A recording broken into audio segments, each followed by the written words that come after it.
warahmatullahi wabarakatuh. Kali ini saya akan menjelaskan tentang bab paralel computing. Untuk menjelaskannya, saya akan menggunakan pertanyaan yang telah diberikan. Yang pertama, perbedaan grid computing dengan komputasi paralel. Pertama, kita harus tahu definisinya dulu. Paralel computing adalah penggunaan bersamaan dari beberapa prosesor untuk melakukan pekerjaan komputasi. Sedangkan istilah grid computing menunjukkan koneksi distributed computing, visualisasi, dan sumber daya penyimpanan untuk memecahkan masalah dalam komputasi skala besar. Perbedaannya, yang pertama, banyak operasi dilakukan secara bersamaan di paralel computing, sedangkan pada grid computing, komponen sistem terletak di lokasi yang berbeda.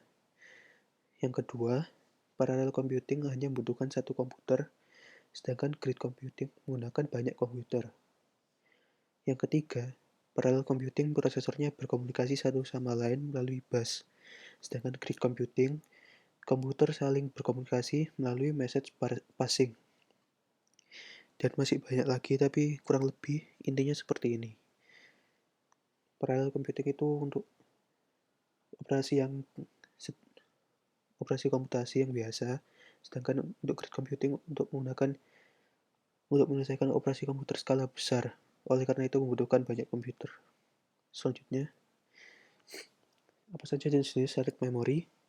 Pertama, definisinya dulu. Shared memory adalah memori yang dapat diakses secara bersamaan oleh beberapa program dengan tujuan untuk menyediakan komunikasi di antara mereka atau menghindari salinan yang berlebihan. Nah, pada dasarnya ada dua tipe shared memory, yaitu yang pertama UMA atau Uniform Memory Access. Yang kedua NUMA atau Non-Uniform Memory Access. Nah, pertama UMA. Uniform Memory Access adalah arsitektur shared memory yang digunakan pada komputasi paralel. Semua prosesor dalam model UMA berbagi memori fisik secara seragam. Dalam arsitektur UMA, waktu akses ke lokasi memori tidak tergantung pada prosesor mana yang membuat permintaan atau chip memori mana yang berisi daftar yang ditransfer. Nah, seperti di gambar, setiap prosesor di Uniform Memory Access itu memiliki akses yang sama seperti yang tadi saya bacakan. Tidak dibedakan oleh apapun. Kemudian model UMA cocok untuk tujuan umum dan aplikasi, ini maksudnya time sharing oleh banyak pengguna. Selanjutnya ada NUMA atau Non-Uniform Memory Access. Adalah desain memori komputer yang digunakan dalam multiprocessing, di mana waktu akses memori tergantung pada lokasi memori relatif terhadap prosesor. Di bawah NUMA, prosesor dapat mengakses memori lokalnya sendiri lebih cepat daripada memori non-lokal.